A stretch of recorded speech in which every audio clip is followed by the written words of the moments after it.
সবচেয়ে বেশি একটা লাশ দেখে আমার নবী উহুদের মাঠে বেশি কেঁদেছিলেন। সেই লাশটা হলো হামজার লাশ।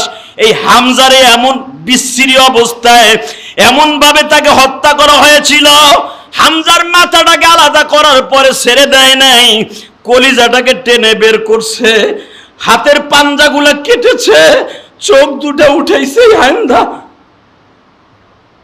হিন্দা মনে মনে ভেবেছিল মুহাম্মাদের হাতে আজকে পুরা মক্কা মদিনা সারা দুনিয়া মুহাম্মাদের হাতে।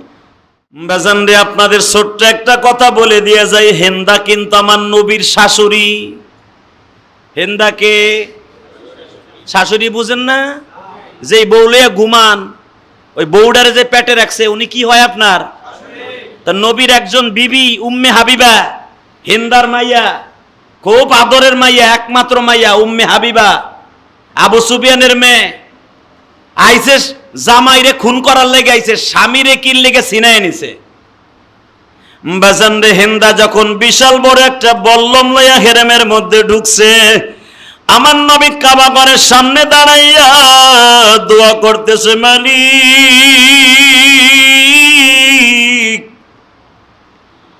স্বামী যদি কালেমা পড়ে বিবি আবার কেমনে গোমরা থাকে, আল্লাহ তোমার কাছে একটা চাউনি গো মালিক, এত বছর যেই বিবিকে নিয়ে খাটে ঘুমাইল, ওই বিবির জন্য যদি জাহান্নামের খাট বরাদ্দ হয়, ওই বিবির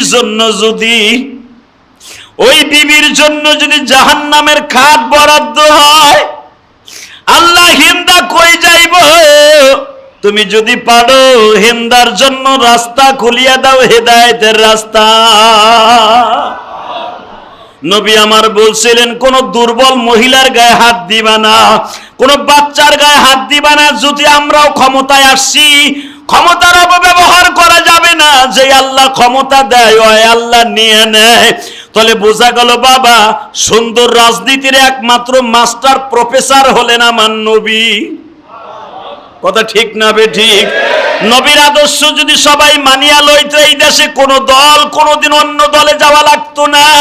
আমার নবী যখন শত্রুর জন্য দোয়া করে, মালিক হিন্দাকে তুমি হেদায়েত দিয়ে দাও, হিন্দা কিন্তু দাঁড়ায় দাঁড়ায় শুনতাছে, যেই মানুষটা আমার অ্যারেস্ট করার জন্য আমার এত কিছু করবে, যেই মানুষটার কলিজার টুকরা চাচারে আমি হত্যা করছি, হামজারে আমি হত্যা করছি গুন্ডা ভাড়া করিয়া, আপনাদের জানা আছে কিনা জানি না, এই হিন্দা কিন্তু উহুদের মাঠে সবচাইতে বেশি ক্ষতি করছে।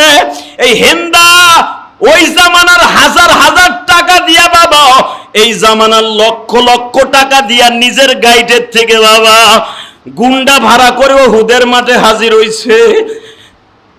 হিন্দা একটা স্পেশাল গুন্ডা ভাড়া করে নিয়ে গেছিল। হিন্দা একটা মাত্র টার্গেট করছিল, হয়তো হামজারে মেরে দিবি, নইলে মুহাম্মাদরে মেরে দিবি। এই গুন্ডার নাম ছিল ওয়াহশী। আমার নবীরে শহীদ করতে পারে নাই। হুজুরের কলিজার টুকরা চাচা হামজারে হিন্দা শহীদ করছিল। আপনারা জানেন কিনা জানি না, উহুদের মাঠে 3টা কবরের চিহ্ন পাওয়া যায় বাবা। 70টা কবরের মধ্যে মাত্র 3টা কবরের চিহ্ন আপনি পাবেন। 1 নাম্বার হলো হামজার কবর, 2 নাম্বারে হলো বাবা হানজালার কবর, 3 নাম্বার হলো উবাই ইবনে, 3 নাম্বারে হলো বাবা রসুলের কলিজার টুকরা সাহাব মুসাইব বিন উমাইর। এই 3টা কবরের চিহ্ন আপনারা পাইবেন। সবচেয়ে বেশি একটা লাশ দেখে আমার নবী উহুদের মাঠে বেশি কেঁদেছিলেন। সেই লাশটা হলো হামজার লাশ। এই হামজারে এমন বিশ্রী অবস্থায় এমন ভাবে তাকে হত্যা করা হয়েছিল, হামজার মাথাটাকে আলাদা করার পরে ছেড়ে দেয় নাই, কলিজাটাকে টেনে বের করছে, হাতের পাঞ্জাগুলা কেটেছে, চোখ দুটা উঠাইছে। হিন্দা মনে মনে ভেবেছিল মুহাম্মাদের হাতে আজকে পুরা মক্কা মদিনা সারা দুনিয়া মুহাম্মাদের হাতে। সর্বপ্রথম মুহাম্মদ আমারে আর আমার স্বামীরে হত্যা করার কথা, হালাকা আমার স্বামীরে এমন বুঝতেছে কালেমা পড়ছে, আজকে আমি হিন্দার জন্য মুহাম্মদ কাবা ঘরের সামনে দাঁড়ায় দোয়া করে, তাহলে বোঝা গেল এই মানুষটার মতো দামি মানুষ আর পৃথিবীতে কেউ হতে পারে না।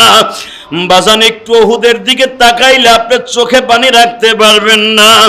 আমার নবীর সামনে যখন হামজার লাশটা নিয়ে আসা হইল, আমার নবী হামজার লাশটা দেখে চিৎকার বেড়ে বলে, চাচাজি,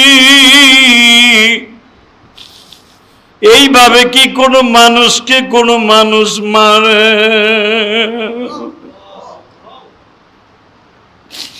এই দাঁতগুলা বাবা পাথর দিয়ে গুতায়ে গুতায়ে ভেঙে ফেলেছে, এই জিহ্বাটা টাইনা কেটে ফেলেছে, চোখ দুইটা উঠাই লয়ে গেছে, মাথার মগজগুলা বাবা ব্যাগের মধ্যে করে লয়ে গেছে। আমার নবী বিভৎস এই চেহারা দেখে নবী আমার একটা চিৎকার দিয়ে বলে, চাচা, ও চাচা, আমি দেখতেছি জান্নাতের মহিলারা তোমার জন্য খাবার লইয়া দৌড়াদৌড়ি করতেছে, কিন্তু চাচা আমি সবচেয়ে বেশি কষ্টের বিষয়, তুমি যেই বান্দির দুধ খাইছো আমি মুহাম্মদ ওই বান্দির দুধ খাইছি। এক তো তুমি আমার আপন চাচা, দুই নম্বরে তুমি আমার দুধ ভাই। আজকে তোমার মুখের ঠোঁটগুলো গাইটা লয়ে গেছে, চোখ দুইটা উঠাই লয়ে গেছে, তোমার কলিজাটা লয়ে গেছে, এমনকি তোমার পুরুষ লিঙ্গটাও কাইটা লয়ে গেছে চাচা গো।